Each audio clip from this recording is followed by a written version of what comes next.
Welcome to the NJ Criminal Podcast. Welcome back to NJ Criminal Podcast. Prisoner reentry refers to the transition of offenders from prisons or jails back into the community. And according to the U.S. Department of Justice, over 640,000 people are released each year from state and federal prisons. Unfortunately, more than 3/4 of state offenders are rearrested within 3 to 5 years of release. And last year, Brookings did a study which showed that, and which stated that due to the lack of institutional support, statutorily imposed legal barriers, stigmas, and low wages, most prison sentences are, quote, for life, particularly for minority communities. Here to speak today with me about this topic, this very important topic of prisoner reentry, is Jonathan Sharp. Jonathan is just completing his master's in criminal justice from Rowan University. And Jonathan, I want to say welcome. Hi, how are you this morning? I'm very good. I'm very good. So we've been speaking for a while about having you come on the show and talk about this topic of prisoner reentry for quite a while, and I'm really happy that we were able to do it today. So welcome. I'm going to jump right in. I'm going to ask you first just to tell us a little bit about yourself. Your resume is about a mile long, and so if I sit here and read it, it's not only going to bore everybody, but we'll probably use up a half an hour or so. So tell our listeners a little bit about yourself. So my background is in GIS, Geographic Information Science. I did that while I was in the military, and after I was released from prison, I went back to school for it so I could have some type of official certification or degree to kind of lend credence to my skills. Post-pandemic, or during the pandemic, after I graduated my undergrad, I could not find a job in GIS, based somewhat on my criminal background. And so I went into criminal justice for a master's degree. And I had always had an interest in criminal justice even before my incarceration. And so I pursued that and kind of got a better understanding of what the criminal justice system is. Prior to my incarceration, everything else, I've, of course, been in the Army. I was in the military for 10 years. I was a preschool teacher. I was a carpenter. Like you said, my resume is all over the place. Yeah, tell me a little bit. I noticed that, and I know that you had mentioned to me before that you were in the Army. You were a non-commissioned officer for, 10 years? 10 years. And so how did that come about? And tell me specifically what kinds of things that you did. I was one of those people who walked into the recruiter's office the day after September 11th and decided I needed to do something different. I went in originally thinking I would be a linguist and was quickly talked out of it by the recruiter. And he told me I wanted to be an analyst because linguists have to sit on the radio listening all day. Analysts get to get up and get coffee. So it sounded like a much better position based on that. So what types of work did you do as an analyst? I did signals analysis in or with the NSA for about 8 of the 10 years I was in the Army. Wow. And I know from just what our time together and just, with full disclosure, you were a student of mine, about a year ago in a graduate class. And I could tell from, probably first or second class that you were extremely skilled in analysis. You were that student that I would say, hey, can somebody find me a stat on this? And about 3 seconds later, you would find it. Right. And so I can definitely see how, that you spent so many years doing that. So when you left the Army, what happened after that? So I left the Army after 10 years, and at that point, I had maybe a few college credits. My security clearance from the Army got me a 6-figure job with a defense contractor, Booz Allen Hamilton. And I went right into the consulting side of what I had been doing in the Army. So, it basically doubled my pay. and I was doing the same thing I'd been doing while in the military. So that was for the Department of Defense? It was. Down, I guess Fort Meade is where the NSA is located, at least the headquarters are. Mm-hmm. And so they have many defense contractors who do many things for them. And I got hired with that one and, did analysis for them. Now, is that the type of work that you want to get into now that you've completed your master's? So I would like to, but unfortunately, with a felony, the security clearance is gone. That's impossible to regain. So one of the things I've been looking at is different types of analysis. And, being a GIS analyst is one of the ways you can do that. You can use census data. You can do a lot of non-classified things with GIS and data analysis. And so I've been looking at jobs, either engineering firms or nonprofits that kind of do that social justice thing, or, maybe they're doing cleanup work for the EPA. Right. So, let's kind of dig in a little bit deeper with this topic of prisoner reentry. It's obviously a topic that you're familiar with just due to your personal experience. And, most of the research that I have done and the studies that I have read focus on the impact of a prison sentence on minority communities, and certainly that is a huge problem. And it's not just related, to employment. It could be related to housing. Certainly, there's a concern of recidivism. But you're a white man, right? And you have had a difficult time, even in spite of or despite your really impressive resume.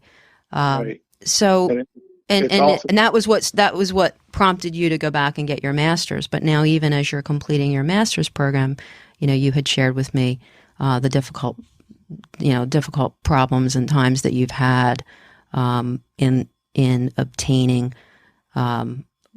a job, and also you mentioned with housing. So, can you speak to, why?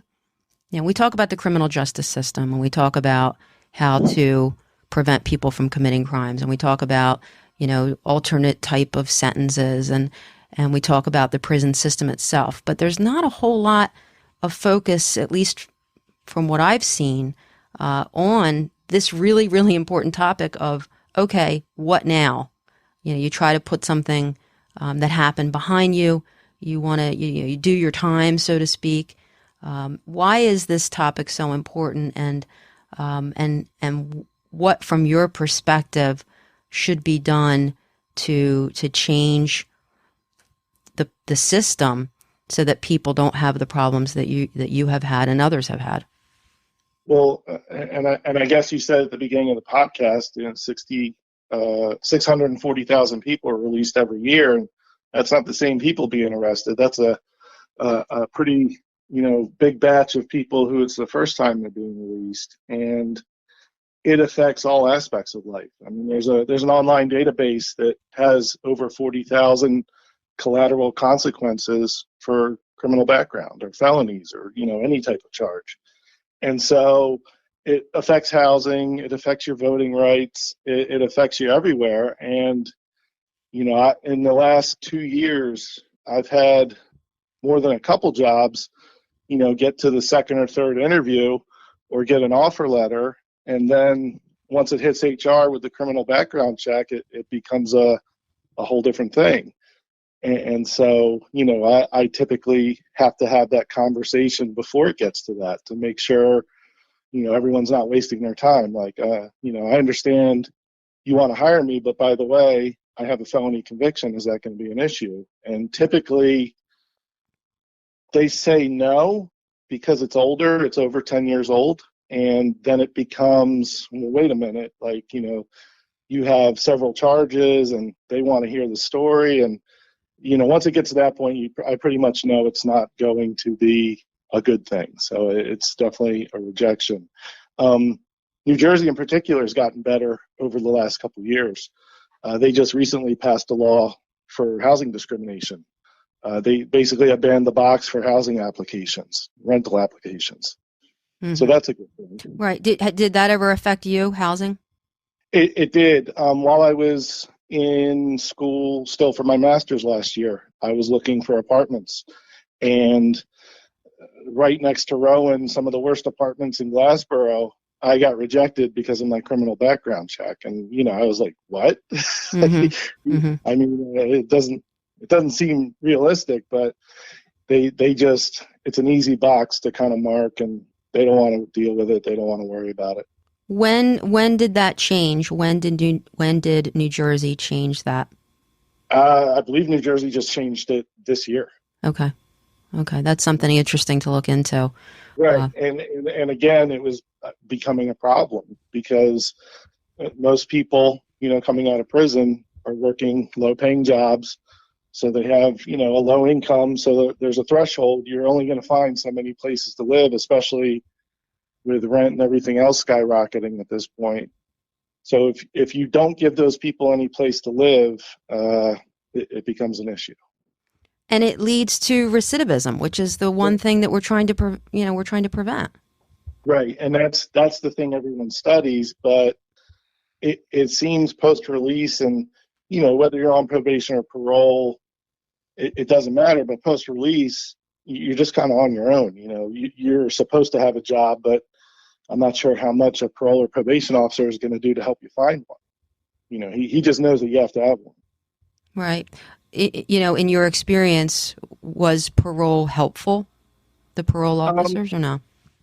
No, I don't think I would term either parole or probation helpful. I mean, they're there to make sure you don't recidivate. So they're checking up on you, and they, inspect your house, inspect where you're living. If you have a job, which I did most of the time, but all my jobs were at school. And because I was a full-time student and because I was using my VA benefits to pay for that, that kind of counted as a job for me. So I didn't get a lot of pressure from parole or probation about having a job because I was a full-time student. Okay. I mean, most people don't have that benefit coming out of prison. Got it. I just was able to find June of 2021, New Jersey approved that bill that bars landlords from asking about criminal convictions on housing applications, which New York Times article says marked a, quote, major step in a years-long effort to create a system where people's past mistakes do not perpetually derail them. So that hits the nail on the head right there with that. And I guess that speaks to the larger problem of why we as a society worry about that. I mean, obviously, there's certain things you don't want a child molester working at a preschool. That's a given. And a background check can quickly kind of solve that problem. But if someone wrote a $2,000 bad check and got a felony conviction, why wouldn't they be able to work at a preschool? So sometimes there's a disconnect on how useful a background check is. So what do we do as a society? How do we change the mindset? I guess some of the literature I've read is you basically have to give it an expiration date, and it seems like expungement is a thing that most people don't even have the money to worry about. I mean, most people, with a large number of convictions or certain types of felony convictions just aren't going to be able to expunge the records. Right. Well, New Jersey created a new law within the last year or so, the clean slate law. So certain convictions can be expunged 10 years after the conclusion of the sentence, but it is limited to certain types of degrees of crime. So right. There are certain crimes which, at least in New Jersey, you will not ever be able to have expunged. And really, it's probably those individuals that are going to, basically to quote once again the Brookings article that I mentioned at the beginning, have a prison sentence for life because of the effect that conviction has on their ability to be law-abiding, productive members of society. Right, and I mean, there's only so much you can do unless you just had a mandatory after 10 years, your conviction just goes away. But that's with recidivism, if something hasn't happened in 10 years, it's probably not going to happen, is what all the studies and research seems to say. Most recidivism happens within either the first year or the first 3 years is like the next big benchmark. Mm-hmm. Right. And once you're past that, you're usually good. And a lot of probation and parole systems reflect that. You know, they kind of do a reduced supervision, or you kind of wind down, and kind of like serving good time in prison. They just, if you're not getting in trouble and you're doing everything you're supposed to be doing, they basically leave you alone. Thank you for listening in. Stay tuned for the next part in this conversation. And don't forget to subscribe anywhere you listen.